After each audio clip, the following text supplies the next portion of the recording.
우리가 구원받고 하나님의 자녀가 된 것은 전적인 하나님의 은혜입니다. 하나님께서 우리를 창세전에 택하시고 또 우리를 예수 믿게 하시고 우리를 하나님의 자녀로 삼아 주셨습니다. 우리 에베소서 1장 4절에서 5절을 한번 보겠습니다. 고 창세전에 그리스도 안에서 우리를 택하사 우리로 사랑 안에서 그 앞에 거룩하고 흠이 없게 하시려고 그 기쁘신 뜻대로 우리를 예정하사 예수 그리스도로 말미암아 자기의 아들들이 되게 하셨으니 그랬습니다. 우리를 택하셨는데 언제 택하셨다고요? 창세전에, 이 세상을 만들기도 전에 하나님께서 우리를 택하시고 또 이 땅에 우리를 보내주시고 또 우리를 예수 믿게 하고 하나님의 자녀 삼아주신 걸 믿으시기 바랍니다. 하나님께서 우리를 택하시고 구원하신 목적이 있어요. 왜 우리를 하나님께서 구원하셨느냐? 요한복음 우리 15장 16절에는 분명하게 이렇게 말씀하고 있습니다. 너희가 나를 택한 것이 아니요 내가 너희를 택하여 세웠나니 이는 너희로 가서 열매를 맺게 하고 또 너희 열매가 항상 있게 하여 내 이름으로 아버지께 무엇을 구하든지 다 받게 하려 함이라 그랬습니다. 왜 우리를 하나님께서 택하셨다고요? 열매 맺게 하기 위해서, 열매가 항상 우리 안에 있게 하기 위해서 택하셨다는 것이죠. 그래서 우리는 삶의 목적이 뭐냐? 하나님이 원하시는 열매를 맺어야 한다는 것이죠. 그래서 우리가 하나님의 부르심에 합당한 열매를 맺으면서 이 세상을 살아야 한다는 거예요. 그래서 오늘 본문의 우리 말씀에도 하나님께서는 우리에게 열매를 찾으시는 하나님이다. 이렇게 예수님께서 비유로 말씀하고 있어요. 그래서 하나님께서 어떤 열매를 우리에게 찾으시는가를 오늘 본문을 통해서 우리가 한번 살펴보면서 은혜를 나누려고 합니다. 첫 번째로는 우리 다시 한번 오늘 본문 말씀 누가복음 13장 6절에서 7절 한번 다시 읽어보겠습니다. 이에 비유로 말씀하시되 한 사람이 포도원에 무화과 나무를 심은 것이 있더니 와서 그 열매를 구하였으나 얻지 못한지라. 포도원 지기에 이르되 내가 3년을 와서 이 무화과 나무에서 열매를 구하되 얻지 못하니 찍어버리라. 어찌 땅만 버리게 하겠느냐. 이 말씀은 우리 예수님께서 비유로 하셨기 때문에 우리가 이 비유를 해석을 한번 해봐야 돼요. 우리 다시 한번 여기를 볼까요? 여기에서 한 사람은 포도원 주인을 가리킵니다. 포도원 주인은 누구를 가리키느냐? 성부 하나님을 가리키죠. 그 다음에 또 그 포도원을 관리하는 포도원 지기가 있어요. 7절에 보니까 포도원 지기는 누구냐? 성자 예수님을 가리킵니다. 그러면 그 포도원이라고 나왔잖아요. 포도원은 오늘날 어디냐? 교회예요. 지금 이 교회라는 것은 에클레시아라고 해서 하나님께서 부르심을 받은 자들의 공동체다, 모임이다 그랬잖아요.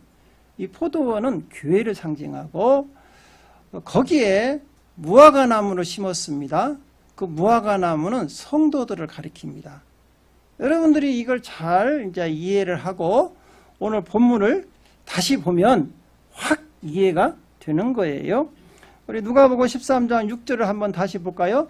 이에 비유를 말씀하시되 한 사람이 포도원에 무화과 나무를 심은 것이 있더니, 여기서 보십시오. 한 사람은 하나님이 교회에 무화과 나무를 심었다, 성도들을 심었다. 그러니까 우리 하나님께서 이 세상에서 우리를 흑암의 권세에서 불러내어 주님의 몸된 교회의 성도로 세웠다, 이 말씀이에요. 우리 골로새서 1장 13절을 읽어볼까요? 그가 우리를 흑암의 권세에서 건져내사 그의 사랑의 아들의 나라로 옮기셨으니, 그렇죠. 그래서 우리가 교회에 이렇게 나온 것은요, 누가 보내셨기 때문에? 하나님이 여러분을 갖다 심은 거예요. 여러분들이 나와서 교회에 나오고 싶어 나온 게 아니라는 것이, 세상에서 불러내서 포도원에 무화과 나무를 갖다 심은 거예요. 예. 그래서 왜 심었느냐? 무화과나무는요, 열매 맺는 것을 원하기 때문에 무화과나무를 심은 유실수예요. 유실수. 과일나무란 말이죠. 과일나무는 관상용이 아니에요. 과일나무를 심은 목적은 열매를 따기 위해서. 그래서 이 무화과나무를 심었다는 것은 우리 성도들을 왜 교회에 불렀냐? 우리 성도들에게서 열매를 구하기 위해서 불렀다는 거예요. 그래서 누가복음 13장 7절 한번 다시 볼까요? 포도원지에게 이르되 내가 3년을 와서 이 무화과나무에서 열매를 구하되 얻지 못하니 찍어버리라. 어찌 땅만 버리게 하겠느냐 그랬어요. 여기서 보니까 이제 하나님께서 우리를 교회에다 심었잖아요. 그럼 무화과나무가 열매를 열리하는데, 다시 말해서 예수 믿게 되었는데, 예수 믿고 이제 하나님의 자녀가 됐는데, 열매가 안 열려. 예수 믿은지 이 무화과나무의 특징은 뭐냐 하면 심을 때 그 해부터 열매가 열립니다. 다른 나무들은 한 3년이 돼야 열매가 열리거든요. 근데 무화과나무는 달라요. 심은 그 해부터 열매가 열려요. 그리고 2년 되면은 아주 많이 열려요. 그러니까 여기서 하나님께서 예수 믿은지 여러분들이 그 1년이 되고 2년이 되고 3년이 됐는데도 열매가 안 열려. 이게 잘못된 거잖아요. 여러분들은 어떻습니까? 지금 예수 믿은 지 몇 년 됐어요? 근데 열매가 있어요? 이제 곧 찍어버리겠네. 이거 우리가 심각하게 받아들여야 돼요. 3년 동안을 와서 찾아본 거예요. 내년에는 열릴까? 올해는 열렸겠지. 이러면서 계속해서 찾아봤는데 열매가 하나도 안 열렸어. 그러니까 예수 믿은 지 세월은 갔는데 우리 삶 가운데 하나님이 원하시는 열매가 안 열린 거예요. 그러니까 하나님께서 뭐라고 말씀하십니까? 포도원지기에게 이 나무 쓸모없다. 찍어버리라. 찍어서 불에다 던져버리라. 경고를 하십니다. 여러분, 열매 맺지 않는 나무는 세례 요한도 경고를 했어요. 우리 마태복음 3장 10절을 한번 볼까요? 시작. 이미 도끼가 나무 뿌리에 놓였으니 좋은 열매를 맺지 아니하는 나무마다 찍혀 불에 던져지리라. 그러니까 여러분, 지금 이 포도원 주인은 화가 난 거야. 그렇죠? 얼마나 투자를 해가지고 그 무화과나무를 갖다 심었는데 전혀 열매에 맺힐 생각을 안 는 거예요. 땅만 차지하고 하나 열매가 안 열린 거예요. 오늘날 우리 성도들도 마찬가지입니다. 교회에 와서 자리는 차지하고 있는데 마당만 받고 댕기지 전혀 열매가 열리지 않아. 하나님 보기에는 쓸모없다는 거예요. 쓸모없다는 거예요. 이거 심각하게 우리가 받아들여야 돼요. 이 비유는요, 우리들에게 하는 말씀이에요. 우리가 하나님의 은혜로 하나님 자녀 됐잖아요? 쓸모없으면 안 되죠. 그래서 이 비유는요, 우리 예수님께서 경고의 말씀이에요. 열매 맺지 않으면 너희들도 이와 같다. 그러는 것이죠. 그런데 이제 우리 예수님께서 다시 한번 또 하나님께 기도를 합니다. 우리 누가복음 13장 8절 한번 읽어볼까요? 시작. 대답하여 이르되 주인이여 금년에도 그대로 두소서 내가 두루 파고 거름을 줄이니 그랬습니다. 사실은 우리가 열매 맺지 않았는데도 이 자리에 와서 앉아 있을 수도 있었던 것은 우리 예수님께서 하나님 우편에 앉아서 우리를 위해서 다시 한번 저렇게 금년에만 참아주세요. 중보기도가 있었기 때문에 여기와 앉아있는 걸 믿으시기 바랍니다. 우리 로마서 8장 34절 한번 읽어볼까요? 시작. 누가 정죄하려 죽으실 뿐이 아니라 다시 살아나신 이는 그리스도 예수시니 그는 하나님 우편에 계신 자요 우리를 위하여 간구하시는 자신이라. 지금도 예수님께서 하나님 우편에서 금년만 한 번만 참아주세요. 내가 다시 한번 땅을 파고 거름을 주어서 열매 맺는데 아주 그 나무에게 거름을 많이 주어서 잘 맺을 수 있도록 내가 노력을 할 테니까 한 번만 참으세요. 사실은 지금 하나님 우편에서 우리를 위해서 계속해서 중보하고 있는 분은 누구시라고요? 예수님이요. 예수님의 은혜로 지금 우리가 여기 와서 앉아 있는 거예요. 그래서 우리 예수님께서는 열매 맺지 못하는 우리들을 위해서 계속해서 열매 맺을 수 있도록 성령을 보내주시는 거예요. 성령을 보내서 성령 받아라, 성령 받아라. 왜 성령이 우리에게 오면 어떤 일이 벌어집니까? 우리 에스겔서 11장 19절 한번 읽어볼까요? 내가 그들에게 한 마음을 주고 그 속에 새 영을 주며 그 몸속에서 돌 같은 마음을 제거하고 살처럼 부드러운 마음을 주어 그랬죠. 성령을 부어서 딱딱한 나무가 열매 맺기 힘든 땅이 딱딱한 땅이잖아요. 근데 거기를 두루 파가지고 거름을 주는 거예요. 단비를 은혜를 내려서 영양분을 많이 줘서 나무가 잘 자랄 수 있도록 우리에게 성령을 부어주시는 분이 누구시라고요? 예수님이시라는 것이죠. 예수님이시라는. 그러니까 열매 맺지 못하는 이유 중에 하나는 성령 받지 못했기 때문에 그러는 거예요. 올해는 여러분 반드시 성령에 충만하시기를 주님의 이름으로 축원드립니다.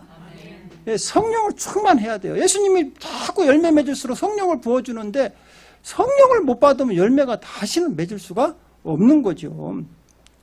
그러면서 예수님께서도 이제 더 이상 하나님께 참아주시라고 말을 못하니까 이렇게 말씀하시는 거예요. 우리 누가복음 13장 9절을 한번 읽어볼까요? 시작. 이후에 만일 열매가 열면 좋거니와 그렇지 않으면 찍어버리셔도 하셨다 하시니라. 이제 기회가 딱 1년밖에 안 남았어요. 1년. 올해만 참으셔서 올해도 열매가 열리지 않으면 그때는 심판하십시오. 찍어버리십시오. 사랑하는 성도 여러분, 지금 우리 예수님이 하나님 우편에서 중보기도하는 것은 지금 오늘 우리들에게 다시 한번 1년 동안 기회를 준 거예요. 그러니까 우리는 어떤 그 마음을 자세를 가지고 올해 한 해를 살아야 하느냐? 시한부 인생이야.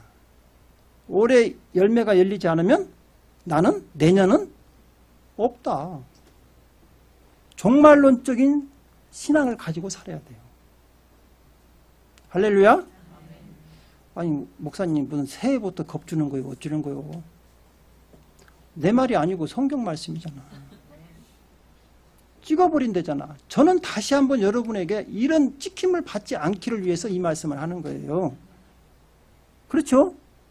여러분들 열매를 많이 맺으면 우리 하나님께서 영광 돌리고 그 열매 맺는 가지는 더 열매를 많이 맺게 하기 위해서 하나님께서 더 사랑하고 더 축복한다는 것이죠. 그러니까 올해는 우리는 어떻게 해든지 열매를 맺어야 산다.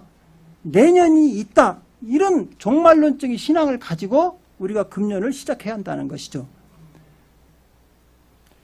그래서 어떤 열매를 맺어야 하냐? 하나님이 원하는 열매는 첫 번째로는 마태복음 3장 8절을 우리 볼까요? 시작. 그러므로 회개에 합당한 열매를 맺고 그랬으며 가장 먼저 해야 할 일이 뭐냐? 회개의 열매를 맺어야 돼요. 회개가 없이는 열매가 맺을 수가 없습니다. 그래서 옛사람의 그 구습, 습관들을 버려야 돼요. 그래야 열매가, 좋은 열매가 열린다는 것이죠. 그래서 에베소서 4장 22절은 이렇게 말씀하세요. 시작. 너희는 유혹의 욕심을 따라 썩어져가는 구습을 따르는 옛사람을 벗어버리고 아직도 예수 믿기 전에 행했던 그런 습관들, 정욕에 따랐던 그런 우리 몸에 습관이 있던 것들 있죠? 그걸 아직도 버리지 못했으면 당장 버려야 돼요. 왜? 그것은 좋은 열매를 맺는 가지들이 아니니까. 우리가 과거에 예수 믿기 전에 보십시오. 그런 열매들은 어떤 열매들입니까? 다 세상의 정욕적인 거잖아요. 사라져버리는 거. 쓸모없는 열매들이잖아요. 그런 열매를 맺어서 갖고는 하나님께 드릴 수가 없다는 것이죠. 그래서 철저하게 먼저 회개를 해야 돼요. 내가 잘못된 것을 잘라내야 한다는 거예요. 그래서 요한복음 15장 2절은 이렇게 말씀하세요. 시작. 무릇 내게 붙어있어 열매를 맺지 아니하는 가지는 아버지께서 그것을 제거해버리고 무릇 열매를 맺는 가지는 더 열매를 맺게 하려요 그것을 깨끗하게 하시느니라 그랬습니다. 여러분들 지금 아직도 버리지 못한 습관들 있죠? 여러분 힘으로 안 되면 기도해야 돼요. 성령님 도와주세요. 저도 마찬가지입니다. 우리가 힘으로 능으로 되지 않는 것은 나의 신으로 된다 그랬어요. 성령으로 된다는 거예요.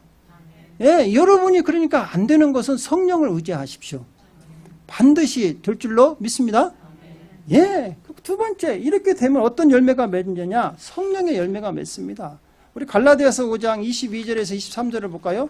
오직 성령의 열매는 사랑과 희락과 화평과 오래 참음과 자비와 양성과 충성과 온유와 절제니 이 같은 것을 금지할 법이 없느니라 그랬어요. 성령의 열매가 맺어야 돼요. 성령의 열매가 맺으려면 성령을 받아야겠죠. 성령을 못 받으면 맺을 수가 없죠. 여러분, 교회를 다녀도 크리스찬이 아닙니다.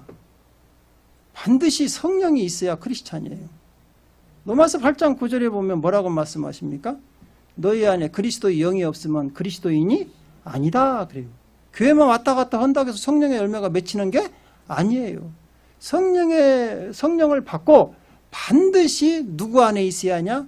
예수 안에 있어야 돼요. 예수 안에 있어야 성령을 받지. 예수 안에도 없는지 성령을 받을 일이 없죠. 그래서 예수님께서도 요한복음 15장 5절은 이렇게 말씀하시는 거예요. 나는 포도나무요 너희는 가지니 그가 내 안에 내가 그 안에 거하면 사람이 열매를 많이 맺나니 나를 떠나서는 너희가 아무것도 할 수 없습니다. 여러분, 예수님 안에 거하십니까? 성령 받았습니까?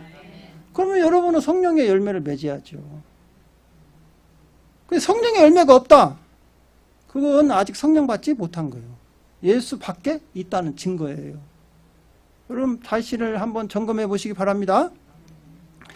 이제 세 번째로는 하나님이 제일로 기뻐하시는 열매가 또 뭐냐 하면 전도의 열매예요.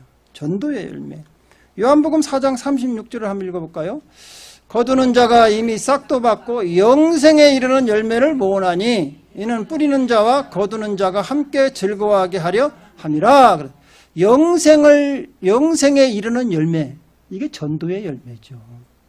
다른 사람을 전도해서 그 사람을 멸망해서 영원한 생명, 영생을 얻게 하는 게 전도 아닙니까? 예. 그래서 이 전도의 열매를 주님께서 가장 기뻐하세요. 그래서 이 전도를 많이 해서 열매를 많이 맺은 사람에게는 하늘의 스타로 만들어주겠다는 거예요. 하늘나라의 영원한 스타. 우리 다니엘서 12장 3절을 한번 읽어볼까요? 지혜 있는 자는 궁창의 빛과 같이 빛날 것이요 많은 사람을 옳은 대로 돌아오게 한 자는 별과 같이 영원토록 빛나리라 그랬어요. 할렐루야.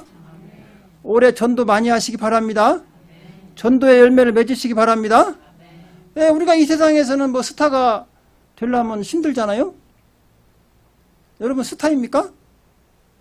그럼 하늘나라에서 영원한 스타가 될 수 있는 길이 있어요. 전도하면 되는 거예요. 전도하면 여기서 보십시오.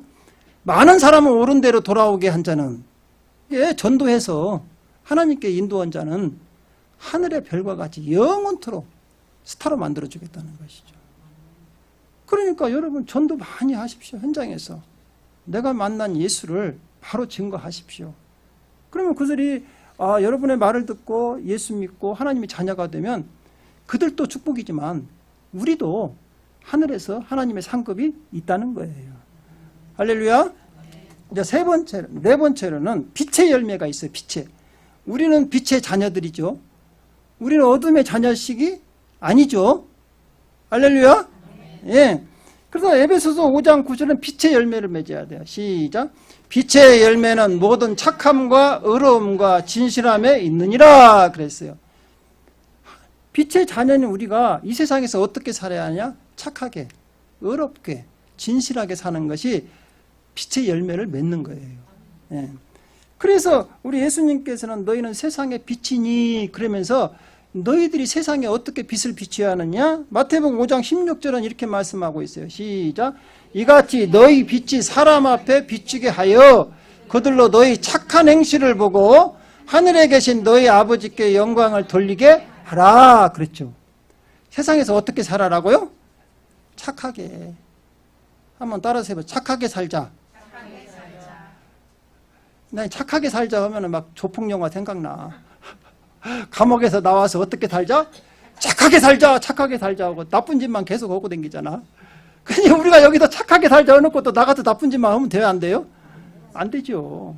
그러고 그래서 우리는 세상의 빛의 자녀라는 것이죠. 빛의 자녀는 올바로 사는 것이죠. 올바로 세상에서. 다른 사람들이 다 어떻게 살든 간에 우리는 세상에서 올바르게 성실하게 사는 게 우리 하나님께 영광. 이야, 저 크리스찬들은 뭐가 달라. 세상 사람들이 그렇게 생각한다는 것이죠. 그러면서 하나님께 야, 나도 예수 믿어야겠다. 이런 생각을 한다는 것이죠. 이제 또 선한 열매가 있습니다. 선한 열매. 우리 야고보서 3장 17절 한번 읽어볼까요? 오직 위로부터 난 지혜는 첫째 성결하고 다음에 화평하고 관용하고 양순하며 긍휼과 선한 열매가 가득하고 평강과 거짓이 없나니. 그렇습니다. 여기서 선한 열매는요, 믿지 않는 자들에게 도와주는 거예요. 구제하는 거. 어려움에 처한 사람들을 찾아가서 위로해주고 또 그들을 그 어려움에서 빠져나올 수 있도록 도와주는 것이 선한 열매예요. 예. 그래서 우리가 이 세상에서 참 이 코로나 시대에 너무나 환난 가운데 많은 사람들이 어려움을 겪고 있잖아요. 어쨌든 우리는 건강하고 하나님의 축복 가운데 이렇게 잘 먹고 잘 살고 있잖아요. 그러면 하나님께서 주신 은혜를 가지고 저렇게 어려운 사람들을 하나님 대신에 우리가 예수 이름으로 가서 그들을 도와주고 이렇게 세우는 것이죠. 예, 그러면 그들이 어떻게 생각하겠어요? 이야, 예수 믿지 않는 사람이지만 우리를 통해서 하나님께 영광 돌린다는 것이죠. 우리 야고보서 3장 베드로전서 2장 12절 한번 읽어볼까요? 시작. 너희가 이방인 중에서 행실을 선하게 가져 너희를 악행하다고 비방하는 자들로 하여금 너희의 선한 일을 보고 오시는 날에 하나님께 영광을 돌리게 하려 함이라. 그렇죠. 우리의 선한 행동들, 어려운 사람 도와주고, 그렇죠. 그래서 이 라스베가스에서 참 어려운 사람들이 많이 있죠. 그런 사람들을 우리가 도울 수 있는 대로 도와서, 그러니까 믿지 않는 자들이 우리를 보면서 야, 크리스찬들은 다르다 이렇게 생각하게 해야 한다는 것이죠.